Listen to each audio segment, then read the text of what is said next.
ভেবেছিলাম কথাটা বিয়ের পরেই বলবো, কিন্তু আমি না অনেক এক্সাইটেড।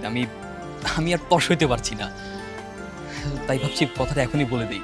বিকজ ব্যাপারটা যদি বিয়ের আগেই হয়ে যায় না, তাহলে আমাদের বিয়ের আমেজটা আরো রঙিন হবে। কি হয়ে যাবে?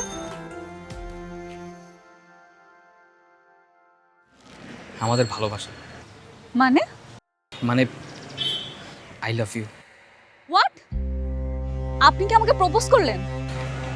নীলিমা দেখো, আমি চাই আমাদের এই ভালোবাসার মাধ্যমে আমাদের এই আত্মীয়তার সম্পর্কটা আরো জোরালো হোক। আপনি চাইলেই তো হবে না, আমাকেও চাইতে হবে। আপনার সাথে আমি ঘুরেছি ফিরেছি, দুটো কথা বলেছি আত্মীয়তার খাতিরে, তাই মানে এই না যে আমি আপনাকে পছন্দ করি। আমি তো বুঝতেই পারছি না আপনি কিভাবে এসব করলেন। নীলিমা, সেই শুরু থেকে আমি প্রথম যখন তোমাকে দেখি তোমাকে ভালোবেসে ফেলি। আর এই কটা দিনে তোমাকে আমি অনেক ভালোবেসে ফেলেছি। আমি দিন রাত 24টা ঘন্টা শুধু তোমাকে নিয়েই ভেবেছি।